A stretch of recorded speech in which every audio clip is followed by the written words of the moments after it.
All right. Nobody's here yet, but we're going to go through the fucking intros again anyway. Here we go. So we were live. All right, we folks. were live. We are live, but we're still going to roll through it. Oh, yes.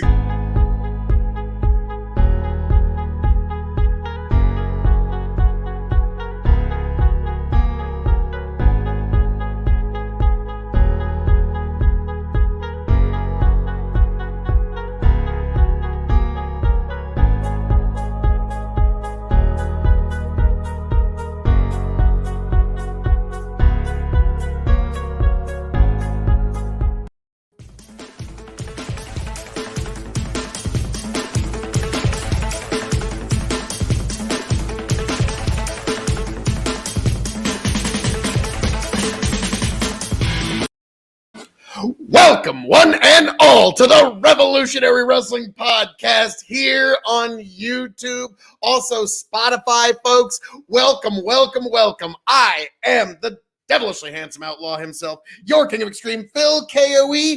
You can find me at KOE Nation on YouTube and Twitch. That is KOE Nation. K is in the King of Extreme. O is in, oh my God, it's the King of Extreme. E as in Extreme. KOE Nation, YouTube and Twitch. But we're here at the Revolutionary Wrestling Podcast. Folks. Point at it in your corner. Oh, there we are. Right there, the Revolutionary Wrestling Podcast.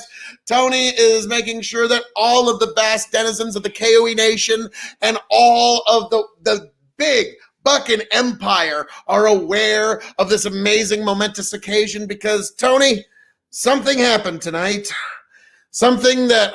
Oh, no, Phil, a lot of things happened. We did... Finish introducing yourself, yes, please. Folks. Well, for those who do not know, I am the devilishly handsome outlaw himself, your King of Extreme, Phil KOE, the man of the hour, the man with the power, the man that makes the other podcast cower, the Lord of the Scottish Highlands, the Prince and Potentate of the political parlance, the conqueror of the ethereal, one damn handsome man, and let's be frank, the biggest brain in every mang that you're gonna find anywhere, folks. I am, let's be frank, also one of the most modest fucking people you're ever gonna find. So, all right, we were here at AEW All Out. Yes, now that Tony's back with us here, All Out.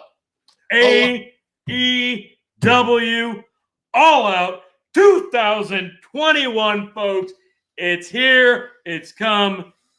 It's over. I am Tony fucking G. Point at it again. Like, share, subscribe. Let me just go ahead and revisit that as you tell us what the fuck's going on, Phil. So it's over. It's over. The event is come and gone. And what is truly over, a truly dark time at the Revolutionary Wrestling Podcast. You do have a good point there, Phil. It has come and has passed. The sun has shined again. We now have no longer that rapscallion ne'er-do-well to claim undue goodness and grace over the Revolutionary Wrestling Podcast. Now, Tony G, why don't you tell the folks at home what happened here in your own words? It wouldn't be right to tell you once. It wouldn't be right to tell you twice, nor 3, 4, 5, 6, 7, 8, or 9 times. It wouldn't be right to tell you 9 times. But it would be fitting to tell you 10 times that Tony G is your revolutionary wrestling podcast champion. Tony fucking G is the champ. The drought is over, folks. The dark times have finished, and at AEW All Out 2021, Tony G finally ends that December to September drought and becomes at one of the best, if not the best, AEW shows of all time, your champion of the RWP, and damn it, it feels so fucking good. Ha!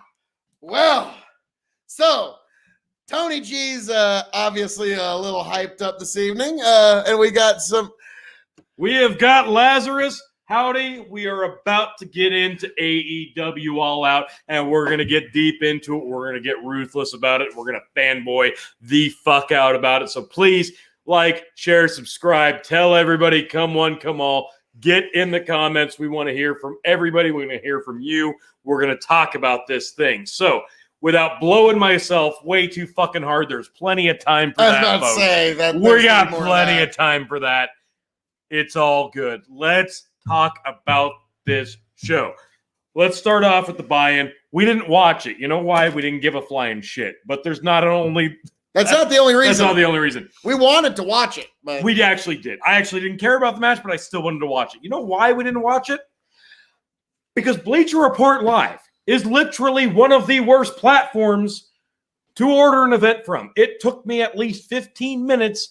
I had to make a new account on Bleacher Report Live to order this fucking show. And I ordered it for the $50 because I care. I'm not an asshole. I didn't pirate it.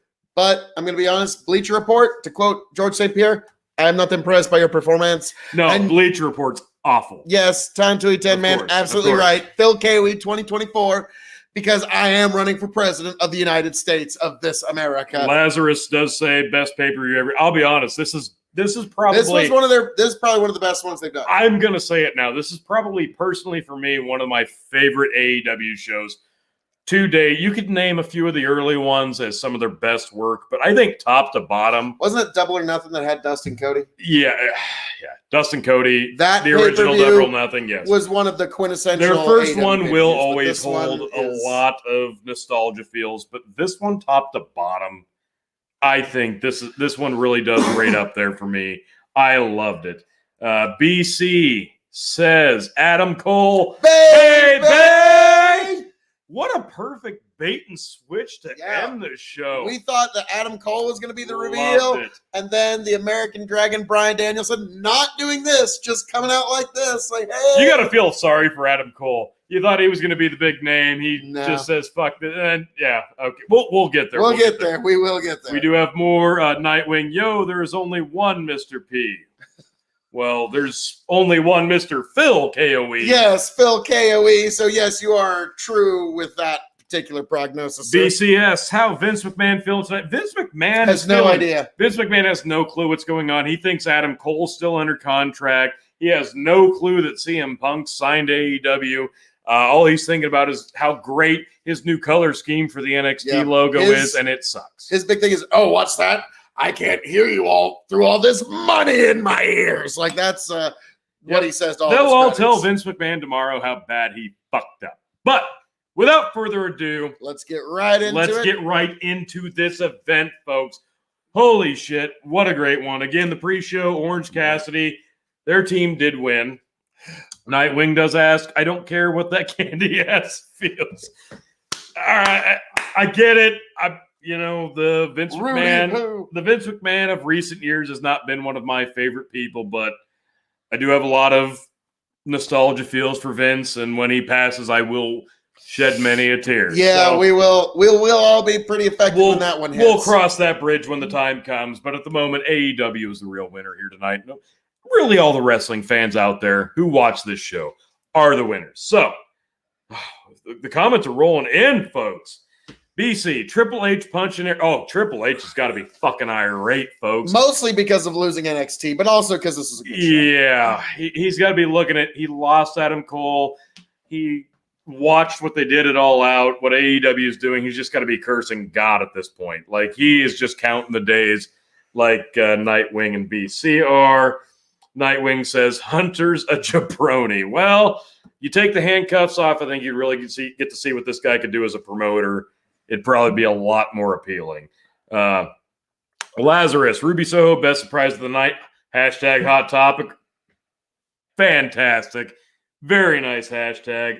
I'm loving it. All right, let's get into this thing. Let us hear what you guys thought of these matches. We're going to give you our review and our ratings. We're not going to waste all your time, but we're going to tell you the results. We're also not going to waste your time with that rapscallion ne'er-do-well has-been chicken. Well, if he wants to make an appearance, he's more than welcome to. I give my love out to him. but his time is coming past. Let's start off again. Oh. Orange Cassidy, his team did win on the buy-in, which we could have watched it, but again, Bleacher Report Live is a pile of shit. So, what did open the show? Holy crap, Phil nailed this one right on the head, the TNT title match. Miro versus that just charisma dynamo Eddie Kingston for the TNT title match. No, I'm being Eddie is a charisma. No. Eddie Kingston is a charisma machine. He just is not a workhorse. Miro is a premier athlete. Yeah. Miro is looking better than ever. Yeah, agreed. 100%. Let's see. I believe I gave this 2.75. You gave it 2.75. I gave it 3. I really was enjoying this match up until the point where, for those who don't know, we rate on a 5-star scale, Meltzer style. So I was really enjoying this right up until the point where Eddie Kingston started getting offense in. Miro looks like $1 million. Eddie's a great opponent to get the shit kicked out of him, and he was doing that fantastically. Then he started to make a comeback, and then it all kind of fell apart. Miro had to roll out of the ring. Miro broke a sweat. There's no reason Miro should have been rolling out. Miro shouldn't have broke a sweat here. This could have ended 5 minutes earlier, and it would have had a better result. So I gave it 3. I still did enjoy it, but they should have went home sooner. So moving right along, you were correct in this thinking. Jon Moxley was the second match of the night, going up against Kojima. This was not a shop class match. Yeah, that was kind of shocking to me. I figured that there was going to be some sort of, shop, like you said, shop class project that was going to be built and somebody was going to go through something. And this stayed pretty straightforward in the ring most of the time. So I was really... Thank you, Jonathan. Howdy. So I was really pleasantly surprised at this match. Spitting facts right here is BC. Nice to see Miro not being a cuck no more. I was a little disappointed that Lana didn't make an appearance. Yep. So we'll see what happens with that. But spoiler alert, but yes, we will get there. That was actually pretty awesome. Tony was not as big a fan of that as I was, but we'll get there. All right, we'll get there. Yeah, no, honestly, this match wasn't that bad. Like, I hate Wild Thing as Moxley's entrance music. Yeah, that was... It throws us all off. I like the pacing of his original entrance music. It fit with coming through the crowd.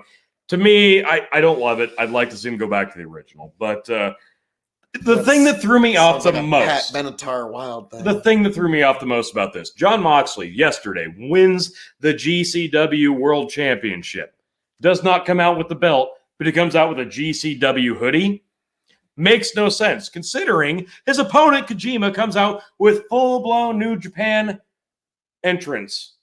Logos everywhere. We're whoring out New Japan. Moxley gets a GCW hoodie, but can't even come out with the belt. Everybody who wins a belt knows that the first thing you do is you whore the belt out. The belt is the most important thing, front and center. Example A. So, didn't love that. The match was fine. The match was hard-hitting. I enjoyed it.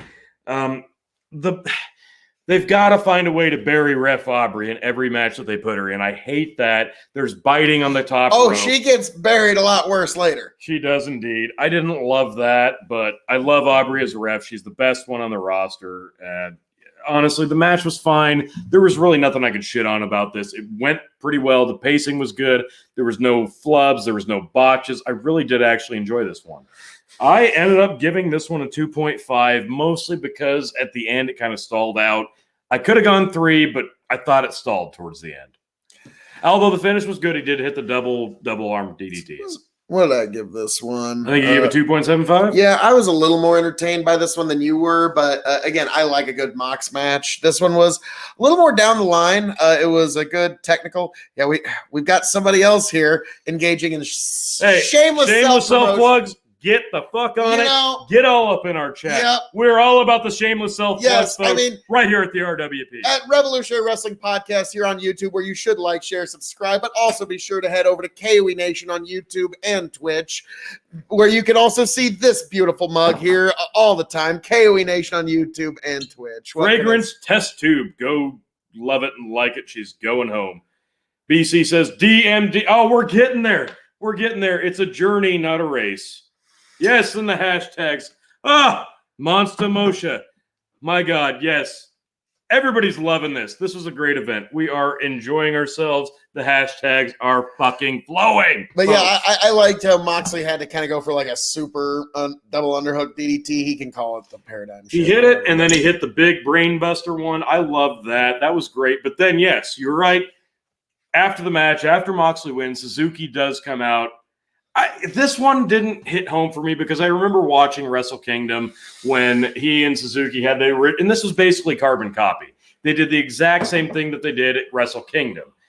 Look all crazy at each other and hit each other. Yeah, and that's fine. The crowd loved it. The crowd responded to it. They blew up for it. That's fine. Suzuki came out looking like $1 million. We know how this ends. John Moxley's probably going to win. Phil's thinking that Suzuki could win the GCW title off of Moxley. I think it's too soon. Well, not yet, but eventually, because Suzuki's somebody that's got a lot of cred and he's willing to travel. So I'll give you that. That's something that a lot of folks will go for. I will give you that. Sorry, folks. You kids are just... Hey, keep the comments coming. We love to see y'all in here. This is... Have your wars. Again, this is what we wanted SummerSlam to be. We wanted a party up in the comments. We wanted a lot of people celebrating with us. SummerSlam was a great event. We had a lot of good matches there, but a lot of really disappointing ones. Tonight was a really good show. Yeah, this was through. AEW knocked it out of the park tonight, and that's what they had to do, and I'm so damn glad we did. So, after the Suzuki Moxley encounter, we do move on to match number 3, which would be... Goodness me. The women's title match. Dr. Britt Baker defending the title against the fucking alien Chris Statlander. Jesus Christ. Tony, you're not touching your nose then pointing this guy. No, I'm not, because this is a ridiculous goddamn gimmick. I hate it. Chris Statlander has a ton of potential. I really like her work. She's committed to her gimmick, even though her gimmick sucks, but it is what it is. This was a fine match. I have no problems with this. It just, if you could work out the kinks with Chris Statlander, you could change her gimmick a little bit. There's a few. Make her a legitimate, relatable, babyface wrestler. She's golden. The crowd's behind her. She has good work rate. Make her relatable. Make people really connect with her. And this is a way different match. I could not get into it, even though I love Britt Baker. I really, really do. I'm so glad she's the champ. She needs to be the champ for a year. I couldn't connect with Statlander here because of the gimmick. Yeah. That's really what it boiled down to me. I love Baker. I really, really do. I'm glad she retained, and that was the right call. Yeah, this was another one I gave 2.75 because there was actually some pretty good work here. But it was, like you said, Chris Statlander is really hard to get past. Oh, right. Nice. Woo! Indeed. Rolex wearing, styling, profiling, alligator booted, limousine riding, absolutely no commercial. Fragrance test tube says Britt Baker 2024. Now where's Tantui 10 Man? Well, that is a problem because I, Phil KOE, am running in 2024, and I have announced my candidacy for the presidency of the United States of America. We'll get there. Lazarus, I want to see Danielson. We're jumping way ahead with that one. Way ahead. Be still my beating heart. SummerSlam WWE equals is not welcome back to Las Vegas. No flight zone. Like it or not, they were there for SummerSlam. I still would have liked to see it because there were at least 2 matches I would have liked to see in person there. Yeah. Lazarus, take Conti over Britt Baker. We got Lazarus and we got BC. Big meltdown throwdown in the comments right now. Britt Baker or Tay Conti. Folks, which one is Haunter? Let us know in the comments. Here we go. And of course, Fragrance Test Tube. Nightwing, stop obsessing over me. It is set. Hey, we'll get into your history after this, but let's move on to the next match. Britt Baker does retain. Right call, right move. Yeah. Britt Baker on another level. With the mandible claw. Completely head and shoulders above the rest of the women's division in AEW. Love this. Love it. Britt Baker wins. Number 4. All right, Phil, the time has come. The tag team championship match between the Lucha Brothers and the defending champions, the Young Bucks. All I got to say, there's only one thing I've got to say about this match. Cero miedo. Like, yeah, this match was fucking incredible. I love this match. These guys were all spot on. They were right where they needed to be. They were really, all four of them, at their peak. Ray Phoenix was like, Tony kept saying, like, Phil, Ray Phoenix, keep your eyes on him. We'll get there. We'll get there. God damn, that's brilliant, though. That's Lazarus, this was a dope. Yeah, it was a great cage match. I gave this on a 5-star scale 4.65 stars. I think it had the potential. Well, subscribe to yes, of course, YouTube. Subscribe to KOE Nation on YouTube, also, of course. But yes, this was my match of the night. I really enjoyed this. I was on the edge of my seat the whole time. This was also like, share, subscribe. Big Buckin' Empire on Facebook, y'all. Well, yeah, be sure. You better head over to Facebook for Big Buckin'. The Young Bucks. I had chosen the Young Bucks. This is also one of the reasons I was invested, is because if the Bucks won, that'd have pretty much sealed it for me. So, yeah. I know you were a huge fan of this. You gave this what? 4.65. I love this match, and I'm putting this as in my contenders for tag team match of the year. Holy shit. Okay. And BC, Dave, Mr. Magoo, Meltzer will give it a. Dave Meltzer's going to give this at least 6 stars. Guaranteed.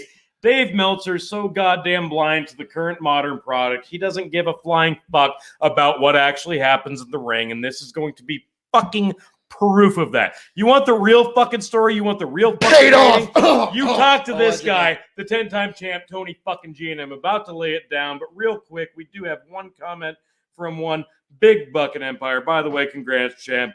Belt will be on the way soon. Close one, but great job. I do commend you on a very heartily and long and gracious reign, and this one felt very good. So I do applaud the reign. You are, if nothing more than gracious in defeat. I applaud you, sir. Fragrance says, holy shit, the comments tonight, folks. Fragrance, subscribe to Fragrance Test Tube. Yes, of course. Okay, Nightwing. Well, apologies, don't get Facebook. It's filled with people. Okay, and we're going to move on. Lazarus, Mr. Magoo Meltzer blocked us. Well, that's what Dave Meltzer does. True story. Are we blocked by Meltzer on Twitter? Not yet, but hey, I don't think we've actually interacted with him in any way. I'll work on it. Because we know he'll block us immediately. So, okay, this cage match between the Bucks and the Lucha Bros. We could just say this was only a 4.65 star match. He'd block us. Okay, the champ, the 10-time champ. Here's my thoughts on this thing. I said to Phil before we got going, this is going to be great, except for when it's not. Almost immediately, they started doing a goddamn do-si-do square dance fucking routine. And I'm like, I'm trying to give this a chance. I know there's no tag. You weren't. Fuck you. I was, all right? I tried to give, but here's the thing. A minute and a half in, they're already doing do-si-do swing dance routine bullshit. Then you have one member of the Bucks and one member of the Lucha Bros doing a spin move where they both meet each other on the top turnbuckle after swinging each other around.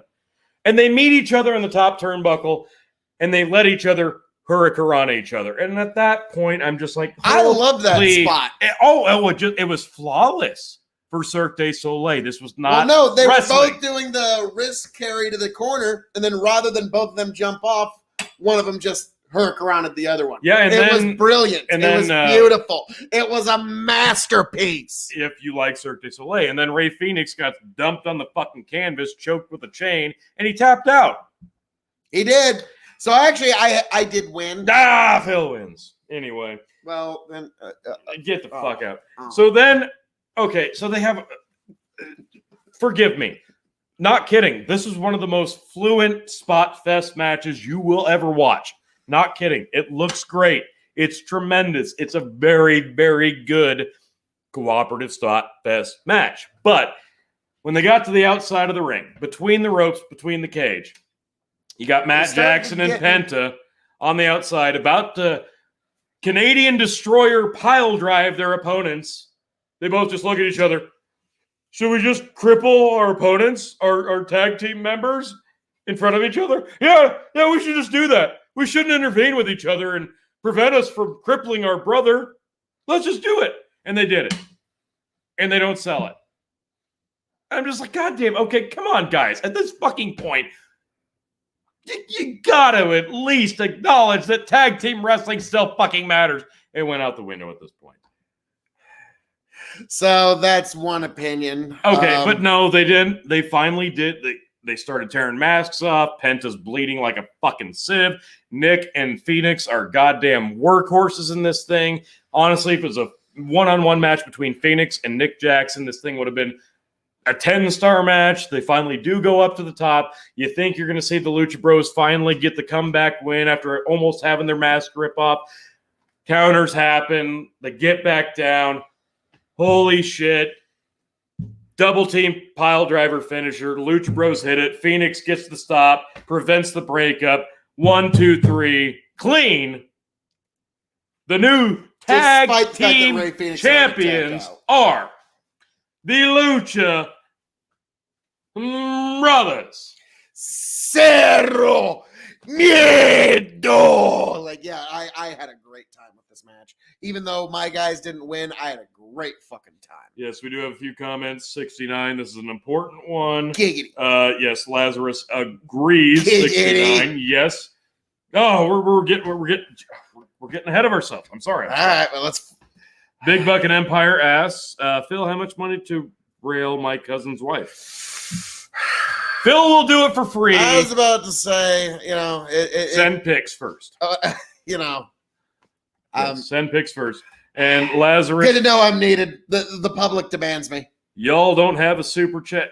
We're super enough on our own that this is pretty much as you're already at the peak. What you're asking for, if we were to go any further, it'd be here's the thing. Superman 1 million, who goes to live inside the sun for a million years. Here's the thing. And then comes out even more powerful. So we're trying to help you. Here's the thing. We're 30 plus.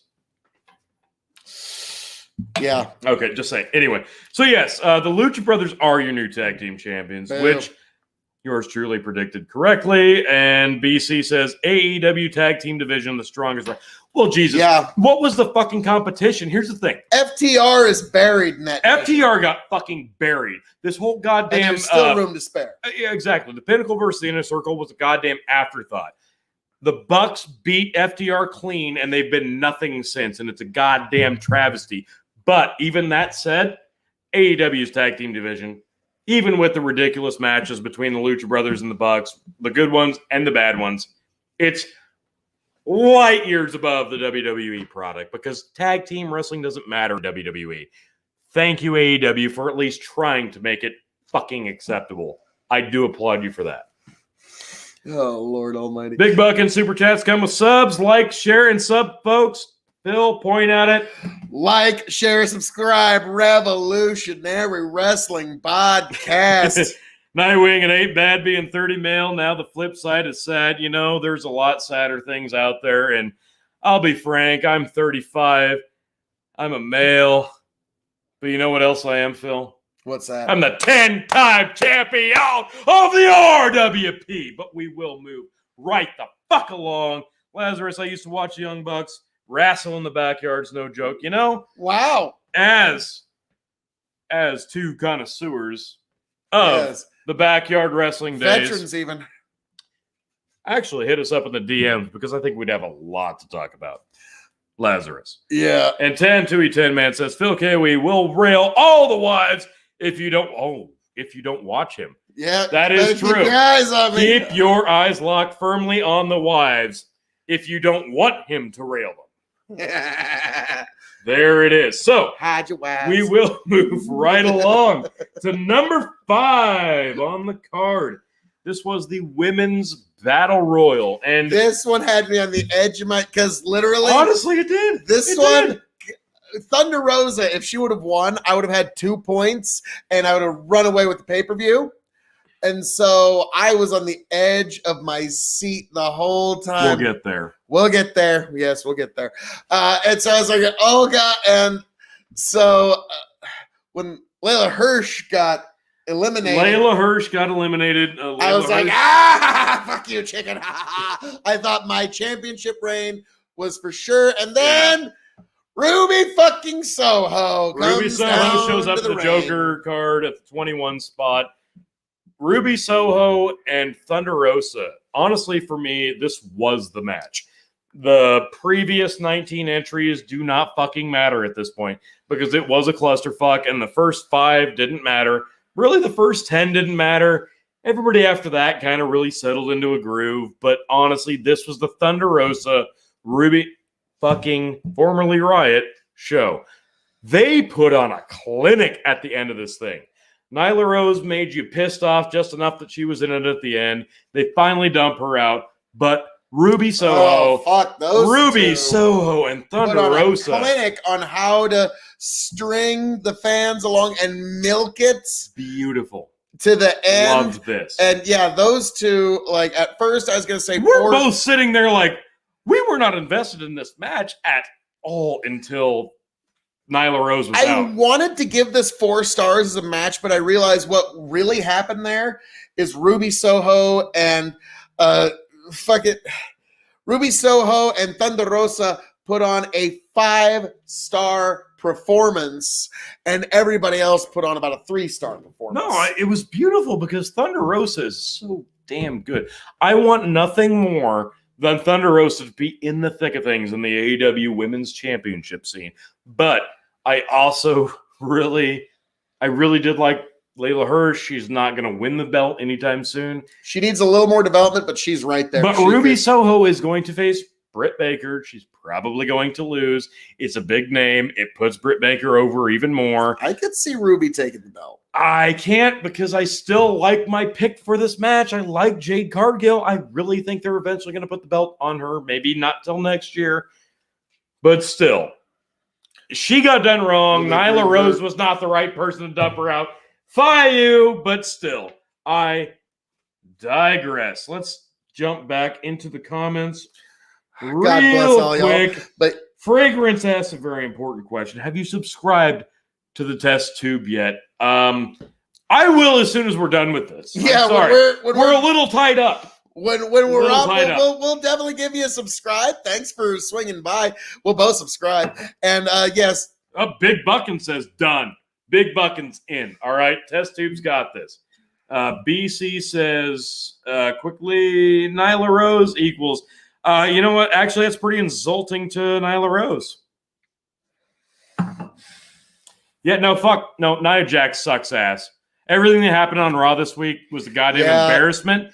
Fuck Nia Jax. I'd rather watch Nyla Rose. Well, the thing is, like, Nyla Rose has power if she wants it. Like, I don't think she's a very good worker. No. Yep, neither of them are. But, yeah, I think she can definitely pull off, like, the gorilla press slam a lot better. But anyways. Fragrance says, yay! Nightwing says, we're getting to Jericho. Just a second. We're getting there. Gracie Donut just holy shit. Is it at least a Krispy Kreme? Lazarus says, y'all are better than Solo Monster. You know what? We're not only better than Solo Monster, we pretty much blow everybody out of the fucking water. You know why? Because for the first time in 2021 and the 10th time, Tony fucking G has become the 10-time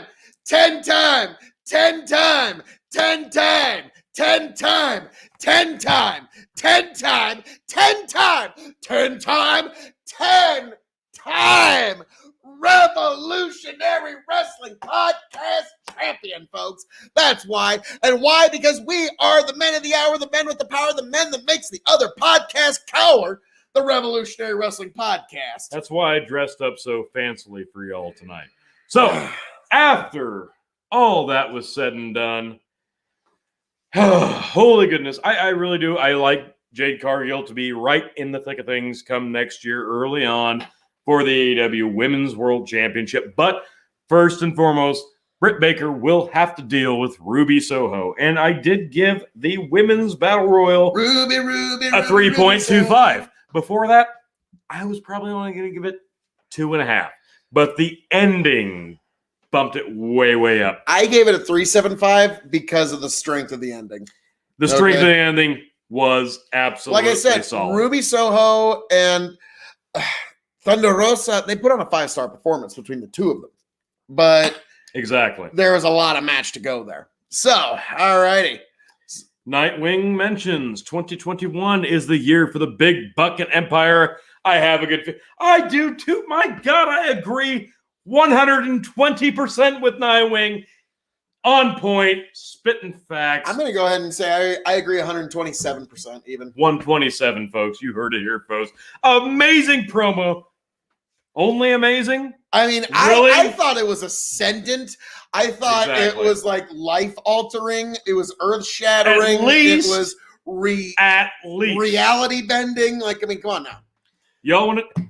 We are always here for a hangout, folks. Tony G and Phil KOE will always hang out with the fans and the folks, and we are here for it. So get a hold of us after the show.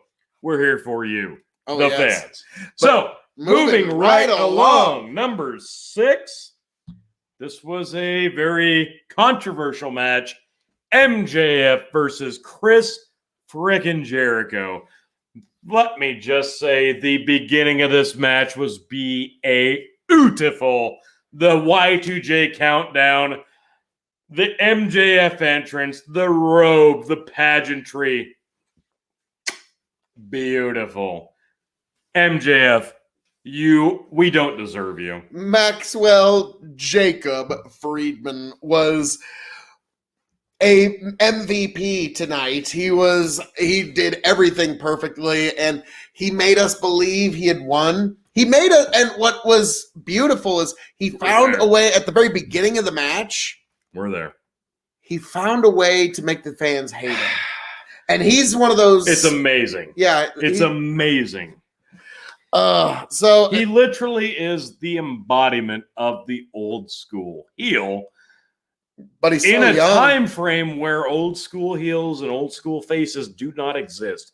But MJF is so damn good at his job that you can't not hate him even if you love him, which is what we do here. MJF was so fucking on point here. Oh my God. Yeah, I gotta say, when he went out and started ripping the fans' signs up, and they got him to yell asshole, when he would go for the suplex, grab Jericho's hand and act like he was having coitus with him. It was really. I gotta say, Jericho laid everything he did in so thick in this match.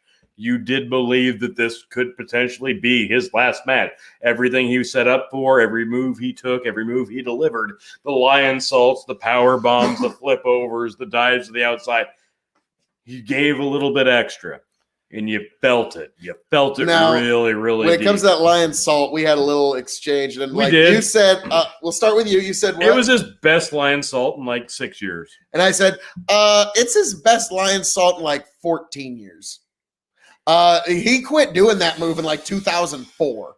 Okay, after Hayabusa hurt himself, he quit doing that. Let's talk about BC's comment. What's wrong with Jericho's chest? Too many knife edge chops over the years, and what that does is it causes your pectoral muscles. Everything caves in. It'll actually start to split. And so you'll actually be able to see the rib cage underneath. This has happened to The Undertaker. Look at Kofi Kingston. Yeah, I was going to say the worst case I've ever seen is Kofi Kingston. Kofi Kingston is a victim of this. So look at Kofi, look at The Undertaker, look at Jericho. I think it's a result of all the knife edge chops, but I could be wrong. 100%. Honestly, this is one of the better shapes we've seen Y2J in since New Japan. So I think he went all out for this one. I really expected a different outcome here, but Tony, it is what it is. Here's my new finish. I'm gonna the elbow. Bring an elbow back to you. I like Havarti cheese the best. What's your favorite? Jericho pants don't even fit. Well, okay. No, you got me there. All jokes aside, I really do like Omaha Steak. Well, Omaha Steak's can't pretty not good. Eat too many Omaha Steak. There's no steak better than an Omaha Steak, folks. All jokes aside, Jericho was right on fucking point with this match. And Jericho and MJF could just have 20 different matches. And Jericho should sign with Michelin as their new. Wow. Wow! The Michelin Tire Man getting beat out. But Not just by Jericho, but the Stay Puft Marshmallow Man from Ghostbusters. My God. What an upset here, folks. Anywho, yes, okay, so how this boiled down, MJF should have won this thing. He'd won the previous 2 one-on-one matches. He did actually win this match. His hand was raised. His hand. And then, Tony, here's the real controversy. The other referee, I can't remember his name, but he comes down and mansplains to Aubrey Edwards. You got it all wrong, Aubrey. You don't worry. I'll tell you what you really got to do. It's really a shame that I thought all elite was all inclusive. The audacity of a guy to stand back and watch this entire thing unfold and then come down and correct Aubrey Edwards on how she officiated the match. The audacity. After Chris Jericho already got himself disqualified by throwing foreign objects on top of MJF, by both of them getting counted out. Then Aubrey Edwards doesn't even see the foot on the rope, which is not really relevant at this point. And yeah, why didn't the referee talk about MJF just smashed him in the face with a baseball bat? Yeah. No, the foot on the rope. That's the relevant thing. The ref watched the whole thing. Not from the back. assault with a deadly weapon, but the foot on the rope. Yeah. I saw the baseball bat to the face. That don't matter. It was the foot on the rope that really did it for me. Burying Aubrey Edwards again. Like really burying Aubrey. Like, Aubrey, you don't know how to shit or whine your watch when it comes to being a ref, so we'll come and do it for you. Dusty finish. Oh, it was a total dusty finish. Like, it was... Jericho, Fozzy, yeah. Waka waka. Bring it in. Channel 69, reformulated, says, Larry gave Jericho a ride home. You know what he may have? You know who didn't give Jericho a ride home? The Pinnacle, because they got buried tonight. Not as badly as Aubrey, though. I was about to say, of anybody who got buried tonight, like, that was the only person, was the referee. Now, boy, ain't that a fucking actual pleasant change of pace? Rather than at the WWE pay-per-view, it's half the roster's getting buried. You got a point there.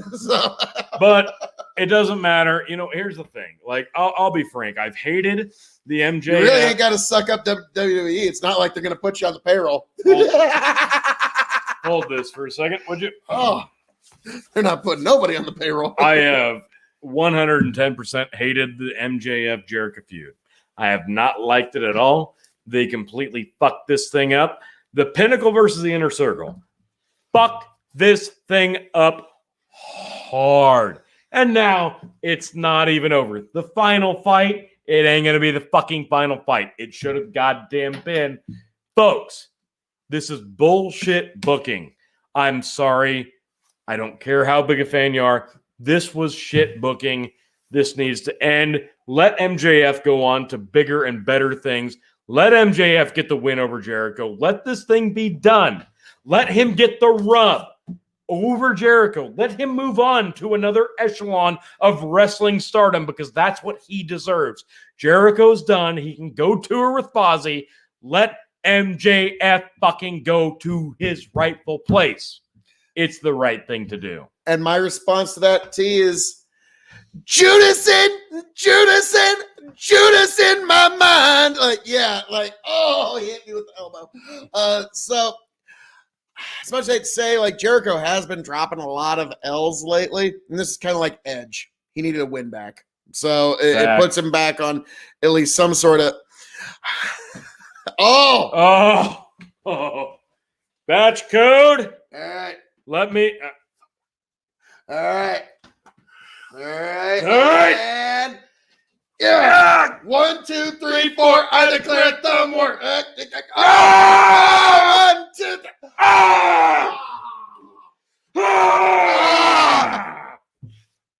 3. The defeat. If you want to see the other like 25 matches, go to RXW Nebraska on YouTube, and you will see the long-standing history between Tony G and Field KOE. Yes, the agony of defeat there. There are many matches between the two of us. BC, MJF needed to move on. Yes, I don't even care in defeat. He does need to move on. Him and Jungle Boy need to have a long-term Oh, feud. my God. They had one of the better matches he's ever had on the... Actually, probably MJF's it was best one of match. their better empty arena matches was Jungle Boy MJF. No, that was before the empty. It was. Yeah. I'm thinking that was... Well, correct us in the comments on that one, folks. Mark or no mark. Shit is shit. Jericho should quit. I think, unlike what Jericho says, he wants his match to be like no big pomp and circumstance, his final match. He's just going to come in, do it, and that'll be it. And then he's literally going to walk to the... wow. Y2 Trek. Jesus well done. Christ. He's just going to walk to the commentary booth, put on the ears, and just commentate the rest of the event. And he's just going to be a commentator from then on. I think the opposite. I think they need to make a big deal. Jericho's last match. They need to promote it like it's the biggest fucking thing ever. And they need to give that to somebody like MJF. But I think it should be Jungle Boy. Meltzer gave that thumb war 1 million stars. Yes! Only because we put the AEW logo on it. Had we put the WWE logo on it, 2.5 stars. Yeah, so, very true. All right, yes, MJF does end up, quote-unquote, losing. Doesn't matter. He really didn't, but whatever. Fuck it. I don't care. Let's move the fuck on from this feud. I want to see MJF do good shit and have good matches. Actually, I'd just be happy to see him have a goddamn match on Dynamite for the first time since, February. Jesus Christ. Anywho, we're moving on. Jericho didn't need to win this match. It was bullshit. Fuck that. Anywho. Moving along. Number 7 on the card. CM fucking Punk. It bears repeating. In 2017, if I told you, Phil, that Edge, Christian, Daniel Bryan, and CM Punk would all be wrestling, but The Undertaker would not be, you would have looked at me like I'm a crazy person. Yet here we are. CM Punk versus Darby fucking Allin. This was a goddamn great match. Oh, you could feel it in the crowd. You could feel it at home. It didn't matter who won. This was so much fun. Phil, what did you think? I was thoroughly entertained. Darby was the perfect initial. Phil versus Darby. Other than Phil. I mean, don't get me wrong. It would be an incredible 12-star match, but it would also just be so one-sided. Wonder if Punk took a Z-Pack after them. Well, ooh. He's been out of the ring for a while, 2005 if you believe him, but no, he's probably all right. He's probably all right. Cardio's he's probably having to take what, like the video game, like health ration, like whatever it might be. But yeah, it was probably an exhausting time, and I could see there was a few points where Punk was just a little slower. He started gassing. And Darby was perfect. Darby would whip himself out there just to hit the ground. And then, he just sold everything perfectly. Whenever Punk would whip him into a corner, he'd look like he was almost dying. And he went perfectly into 2 go-to-sleeps. When he hit the first one and he fell out between the ropes, I thought he was dead. That was beautiful. And, Darby is... When Darby went for the coffin drop, missed it, Punk sat up, smiled, played to the crowd. Oh, just beautiful. I didn't love Punk in the pants.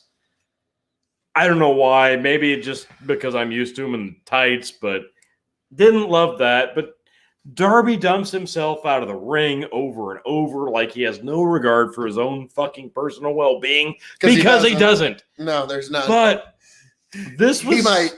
I wonder when Darby lays his shit in harder than the heavyweights on this roster. Yeah, his shoulder block looked better than I've seen some people on the WWE main roster. There's a reason that CM Punk handpicked Darby Allin as his first opponent in 7 years. Because Darby Allin was going to make him look like $1 million, no matter and what. Darby Allin was going to be able to take all of his power moves. Not because just he wanted to put Darby Allin over, even losing, which Darby did, but because Darby was going to make him look like $1 million in victory. And CM Punk does get this win, and it was god goddamn beautiful. And then we got to watch CM Punk and Sting share a ring. Yeah. That happened. Punk and Sting shared a fucking ring. Now, Tony, is it fair to say that this was the match of the night for you? Oh, no. It started a little slow, unfortunately. But yeah, no, by the time this was all said and done, this was it. The nostalgia was in. Darby's good enough. Punk's amazing. You got the Sting factor. Yeah, this was match of the night for me. I did end up giving this one 4 stars. I did as well. I mean, it's Punk's return. It was an emotional roller coaster. We got some comments. Yes, we do. Let's start back up here. I wonder if Punk. Oh, yeah, no, we mentioned that. Look in my house. What do you see? An entitled giant baby. Phil should go back to the U.S. He should. He was right there, but he didn't want to dominate every weight division. Because really, like, a lot of people don't know that the UFC, it's not its full name. The UFC's full name is Ultimate Fighting Championship Non-Phil KOE Division. Exactly. I just don't want to show them all up. So Lazarus says Colt Cabana for life. #. Yes, there's a reason Colt Cabana was adjacent from this program. Hi, Colt Cabana. I'm sure he had a lot of stuff going on. I wonder what it was like when Colt star. Cabana and CM Punk shared a locker room for the first time. I don't think Colt was there tonight, but I'm sure they jerked each other off. I'm doubting it. Yeah, BC says Punk in tights, maybe skipped leg day. You know, at 50 or whatever he is now, yeah. God, we're gonna look it up. He's like 41. It's like, fuck you guys. God. Like, Punk's not appearing on the Revolutionary Wrestling Podcast anytime soon. Yeah. Lazarus, Phil leeching off a Darby. Leeching. Leeching. Well, you see, what's going to happen is if I was in the ring, Phil KOE with Darby, when I hit that rear naked choke, I'm going to be leeching the life right out of him. Yeah. So, I mean, there will be that. So I do understand. But yeah, CM Punk definitely did need somebody to help him. Lazarus like Y2J of MJF. Oh! Snap. Like, I'm going to have to say, like, as much as I kind of personally got a giggle out of it, that whole singing, dancing routine really did bury them. You know, Phil, you like singing. I do. You like dancing. You like 2 monster heels doing stupid shit. For some reason, when you put all those together... You know what? You know what you just did? What did I do? Do you know what you just did? What? You just made the list. Oh, no. The list of Tony G. Ah! Oh, okay. You can go back. Okay. You can go back. All right, that rivalry angle was really short. Anyway, CM Punk, Pepsi tattoo is outdated. They changed the logo to #bad decisions. At least it wasn't #new Coke. Ouch. That is a dated reference, and I'm sorry. BC says, Paul White bathroom break. You're still not wrong. You're still not wrong, and we're almost there. What? Okay, we both gave CM Punk, Darby Allin 4 stars because you know what? It still does deserve it. Fuck it. Now, yes, my prediction, in case you didn't see it. Batch code, that was entirely bullshit. What exactly was bullshit? My title win? Obviously not. Darby Allin dropping the L to Punk, maybe? It had to be. It had now, to be. Tony, I'm just going to go ahead and say, for the next match, Paul White, this is my prediction, in case you missed it. My prediction for it was this. Yep. Oh, with the up. Oh, yeah, that was my prediction, was you're going to see something. Okay, you can come back. T, are you all right? Tony? So I am all right. Oh, okay. You know why? Because I predicted this to be the precursor to the main event, which it was Paul White versus QT Marshall. Oh, yes. And Paul White. And the precursor to the main event, it was. Beats up like 9 people, lands on his hip with a weird tackle, and it made me a little nervous. All I saw in this match was Paul White giving QT Marshall a choke slam. Nobody gave a fuck. This match sucked. It was the slowdown period. It was the bathroom break match. I'll be honest. Wait, let's just fucking goddamn give credit where credit is due. BC nails it. Paul White, bathroom break champ. 1, 2, 3, 4 times now in the comment section. BC, you are on point. Even in his return debut in AEW, Paul White hits it out of the park with the bathroom break match, even though it was the precursor to the main event. Paul White doesn't get the bathroom break match of the year, possible. Yeah, I gave this 1.5. No, yeah. Did you want to give it more? I gave it like 1.75. Oh, generous. It was a Paul White chokeslam. Batchko, that was entirely bullshit. Paul White match, I meant exactly. Yeah, I got you. And BC says Paul White needs a title reign. Which no, title? Actually, Paul White, he did something really uncharacteristic tonight. I was shocked. He didn't turn heel. Yeah, I know. Son of a bitch. I know. Like, it's the first time he didn't. Bathroom break reign! Yes. And Nightwing says, all right, folks, going to go body slam some vaccinated chumps. This was fun. Nightwing. God bless. We appreciate you being in the comment section. Everybody like, share, subscribe. Point at it, please. Right there. Right. Like, share, subscribe. Big Bucket Empire on YouTube and Revolutionary Wrestling Podcast on YouTube. You know it's the right thing to do, folks. So you can keep up with all this great time. And also be sure to check out me at KOE Nation on YouTube and Twitch. That's K as in the King of Extreme. O as in, oh my God. Shit. It's the King of Extreme. And E as in Extreme. Or that. So KOE Nation, YouTube, and Twitch. But all righty. Moving right along to the main event. Oh, are we already there? My goodness, it feels like just yesterday. Just yesterday. Yeah. Or actually earlier this evening. My God, it was. Christian Cage, Kenny Omega, AEW World Heavyweight Championship. Holy shit. Great match, actually. This was about as good of a match as I could... At this point, you could really hope for from a guy like Christian, with a guy that's really making his legacy right now in Kenny Omega. Go ahead. Stroke it off, Phil. I really enjoyed the fact that this one had no interference until the very end. And that was when you started to get just a little bit of interference, but it wasn't. Now, Don Callis, on the other hand, like just MVP player, when he took off his coat and started he was fanning off Kenny Omega, I was like, yes. He was the pink dildo with this match. He was like the fan that threw the dildo into the ring from the crowd, and he was just there for no fucking reason. I fucking loved it. He was great. Don Callis is Paul Heyman off of Wish.com, folks.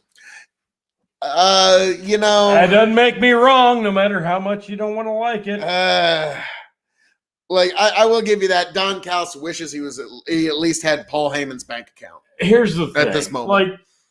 Maybe not when ECW is going down. That's a different issue. So we had this match once before. Christian won the Impact and the TNA title, retired the TNA title. They have the rematch for the AEW World title. We all knew it was going to happen. Omega was going to win. It didn't matter. They gave this match away free once. They gave it away for the pay-per-view. So it didn't matter. Nobody expected a different outcome. They start with fucking table spots. The ref goes out and looks at Callis like he's a fucking moron and goes, I don't know what I'm doing. I've never refereed before. As Omega puts a table on Cage and double foot stomps it off the apron. Ref didn't see it, didn't count. Yeah, of course. And then they set up another one. Callis and Omega set up... Unless it's a foot on the rope. Callis and Omega set up another table and just leave it there for another, 15 minutes. Then they go through that. Doesn't matter. Not a DQ. Doesn't matter. This was a fine match. I didn't get sucked into this because we've seen it before. Again, we'd seen Jericho MJF. We'd seen Omega. and Christian Cage. We've loved AEW because we don't hinder our results on rematches, yet this was a lot of fucking rematches tonight. There was a few. There were a few. God, 3 for sure to be exact. Yeah, but they were pretty good matches. This wasn't a bad main event. I didn't hate it. The table spots did get really fucking redundant. It didn't ruin it for me 100%. I still gave it 3.5. Kenny Omega does get the win here over Christian Cage, as he should. That was the end of the match. Kenny Omega retains. 3.5. What did you give it? I gave it 3.75. I was a little more entertained with it than you were, and also just barely. It was just a well put together match. Kenny needed this. He needed somebody that was just a ring mechanic that was gonna. All right, hang on. All right, here, give me your wrist. It's like my wrist. All right, all right. Well, no. All right, slow down, kid. We're in the ring here. We're gonna actually do some shit. Okay. You're not gonna fucking do a spot fest and gesticulate. All right. I'm gonna bounce you off the fucking ropes, and I'm gonna shoulder block you. You got me? Super kick. Get the fuck off the ropes. Oh. So yeah. I'm guessing it was closer to that. Okay. Comments say BC Christian, the Dixie Carter champion. I appreciate that reference. Thank you, BC. You are amazing. Everybody was ready for the surprise at the end. You damn right. We're getting there. Channel 69 reformulated. It was a damn good main event. It was a good main event. Lazarus, we need some more rematch. All right, T.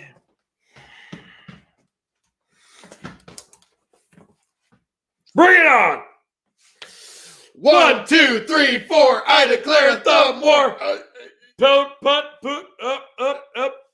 Not shitting. Yep. Fucking. Goddamn rubber match. Fucking. No. Oh, I was right there. Oh, you're coming in hot.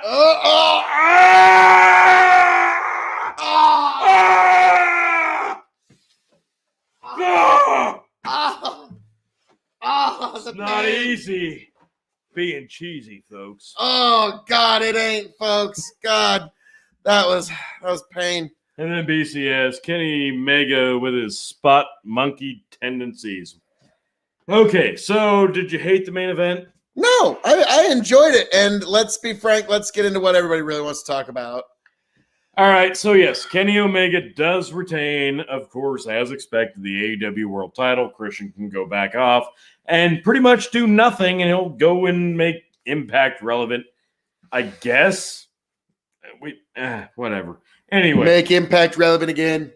That would be a great hat. The match ends. Adam fucking Cole, baby! And I fucking out. called that shit, by the way. Did. Nobody else saw that fucking coming. I said Cole was coming. Now, it didn't count for anything because there wasn't really a tie that mattered for me, but Cole, baby, was my pick, and I'm a little disappointed. I promised to use my Wrestling Nostradamus powers. I'm a little disappointed he shows up and just joins the Elite and has no impact on anything else. And his entire debut completely gets overshadowed by, well, who? Who gets overshadowed? Baby, by the American Dragon, Bryan Danielson. And holy shit. And he better not say yes. Yeah. Yep. Yes. Yeah. Woo. He'll find something. Yeah, we'll get there. Yep. We'll get there. Grow the Farm Up says, they took your job. They took your jobs. Took your job. I heard KOE and Tony G beat the shit out of Vince McMahon in the alley behind Tony's bar. I don't know. I just heard McMahon cried like a bitch. You know what he did? It's all true. Everything he said is absolutely true. He did. He was afraid that NXT was going to rise up the ranks and he was afraid of IWP. He was afraid that they were going to surpass Raw, surpass SmackDown, surpass NXT, and completely blow AEW out of the water. But no, RWP is here, and it's futile to fucking voided at this point. Resistance is futile, folks. AEW over RWP, not a chance. Yeah, and yes, grow the farm up. Give him a like, share, subscribe. He better use the Caddy mutation as finish. Ha! So, yes, Adam Cole shows up after Christian eats the pin. And we're thinking, wow, what a good surprise. Tony's sitting here like, nope, that ain't it. That ain't it. As soon as Adam Cole rolls in, turns heel immediately. I'm like, give me a fucking break. This ain't it. And what did I say? Ba-ba-ba-ba-bum. Ba-ba-ba-ba-ba. And what do you know? American Dragon, Bryan Danielson, fresh off of a WrestleMania main event, showing up at AEW. So, wow. Here we go. If they do, this is it. If they do manage to get Braun or Bray, they've also secured a former Universal Champion. Here, okay, let's get into it. All right, so yes, Daniel Bryan Finn's on his way out. Daniel Bryan shows up at the end of this. Adam Cole shows up at the end of this. CM Punk wins a match on this show. Chris Jericho wins. This was a complete AEW pay-per-view. It was perfect, mostly because yours truly is a 10-time champion. But we'll get into that later. Let's get into the real meat of it. The fans. You watching. All you BC. This McMahon can't even bend his knees to wipe. He thinks Adam Cole is in WWE still. They had a great meeting, and Adam Cole went, "Oh, Vince, I respect the hell out of you. I'm going to wipe my hair, and I'm going to go to the fucking other team." Actually, what he did was, take this job and shove it. I ain't working here no more. All the reasons I was working, you released them a week before.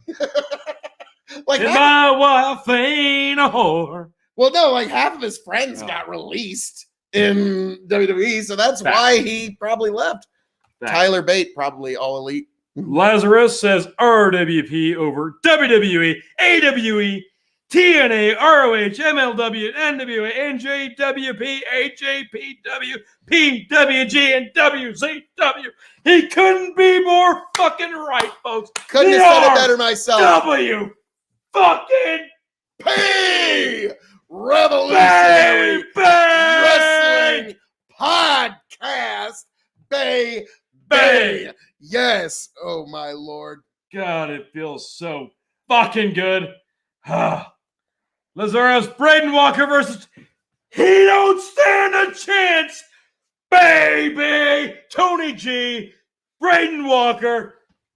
It's about damn time that the two of us finally met, corner to corner, face to face, one on one. And there's only one ending that there will ever be, that there will ever, honest to goodness, be. And we all know what that will be. It's the one, it's the only, it's the non-coppa friendly Tony G with the 1, 2, and the 3, baby. Oh, absolutely. Absolutely true. Yes. I mean, there's no way that anyone could even hope to challenge for a belt as prestigious as the RWP Championship.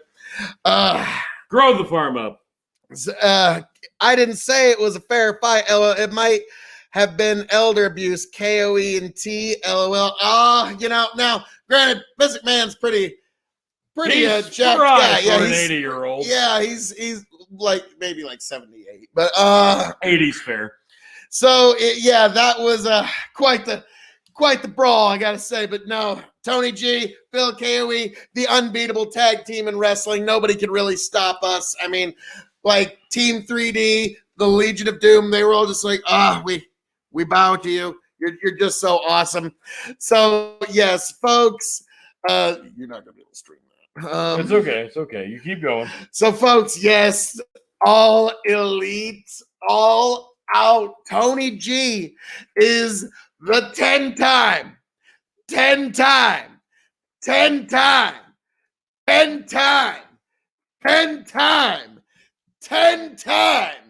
10-time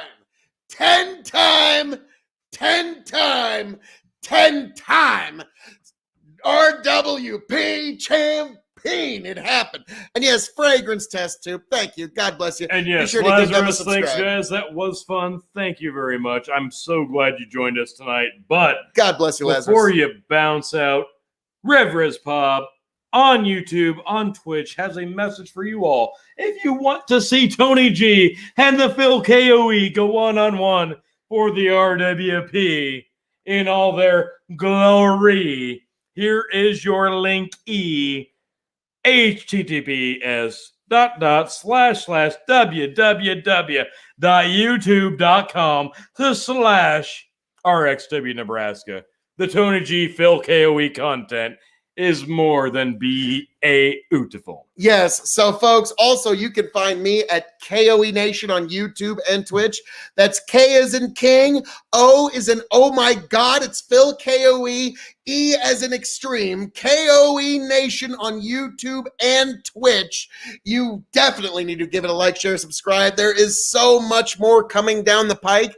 I'm actually going to be dropping a full audio book reading of The Art of War. That's dropping real soon, folks. But be sure to like, share, subscribe right here to Revolutionary Wrestling Podcast on YouTube and Spotify. Big Buckin' Empire on YouTube and Facebook. T? Before we bounce, does anybody else watching have any other questions for the two best minds in the gosh damn pro wrestling commentary podcast business? Ask your questions now or forever hold your peace. And yesterday I did actually, in fact, hold my second ministry wedding that I have ever done. So it is as official as it gets, folks, right here. I was about to say.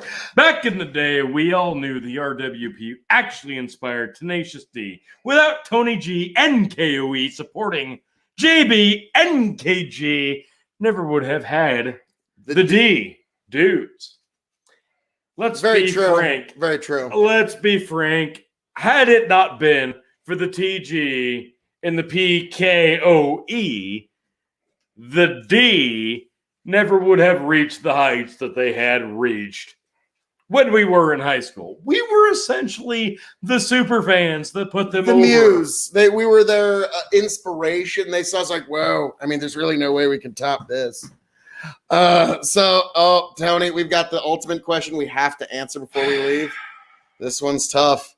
And Brett or Sean? Lazarus. Why not just open Pandora's box while you're at it? All right. So, all right. Go ahead. Oh boy. To me, it has and always will be the best there is, the best there was, and the best there ever will be. Bret the Hitman Hart. He was screwed out of his title, and he is the true champion. He is the true hero of Canada, Bret the Hitman Hart. That's where I go on that one. That and Sean's a fucking ass back in the day. Tony? Between Shawn Michaels and Bret Hart. Lazarus says, boo! Boo this man! HBK! Boo this man! The question is, Bret or Shawn? If we're talking technically speaking,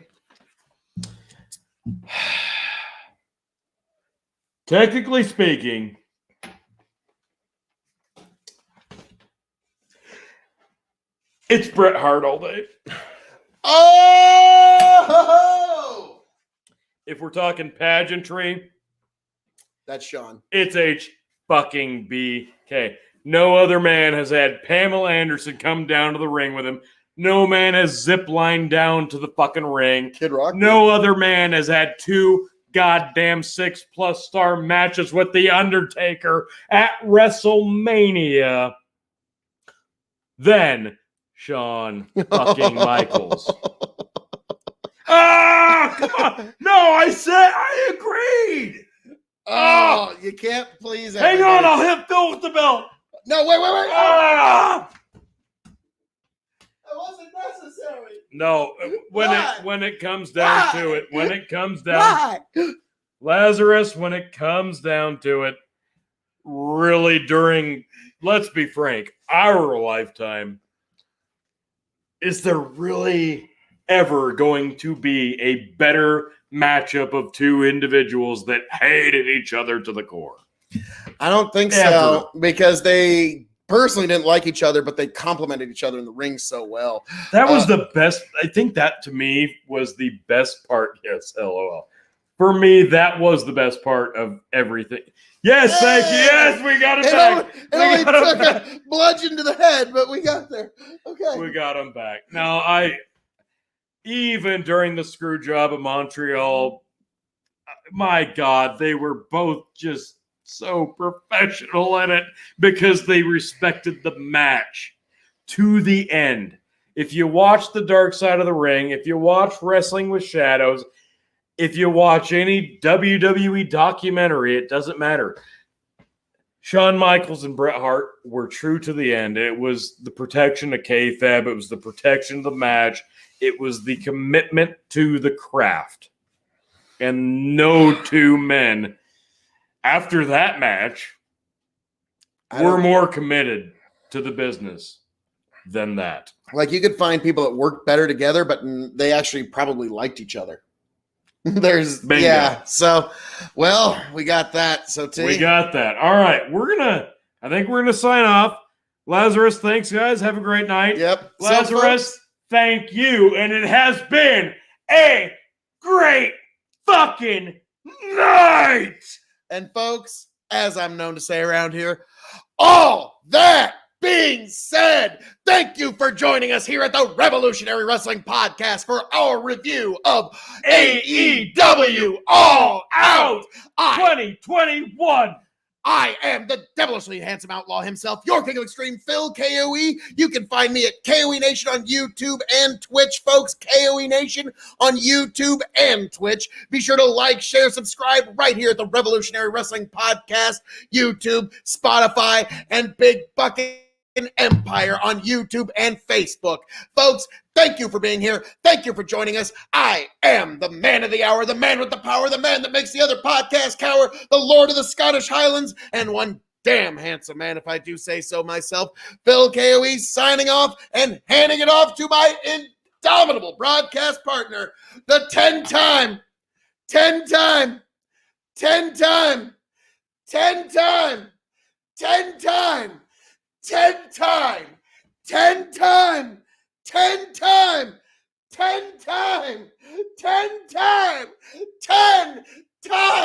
Revolutionary Wrestling Podcast champion, the one, the only, Tony fucking G, reigns supreme tonight, folks.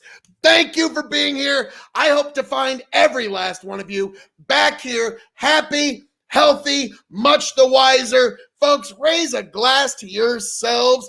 I am Phil KOE of KOE Nation on YouTube and Twitch. This has been an amazing time. I hope to see every last one of you right back here at the Revolutionary Wrestling Podcast. Cheers. Thank you, everybody. It has been a long year, but the fucking truth shall set you free. It shall. God bless every last one of you, folks. We will catch you on the flip side. It has been a great time. Like I said, I'm Phil KOE of KOE Nation, and this is me stretching while Tony tries to find the video. Smooths itself out. Back, tell you what I'll do if I ever get back. I promise to refabricate you, raging rivers of gold.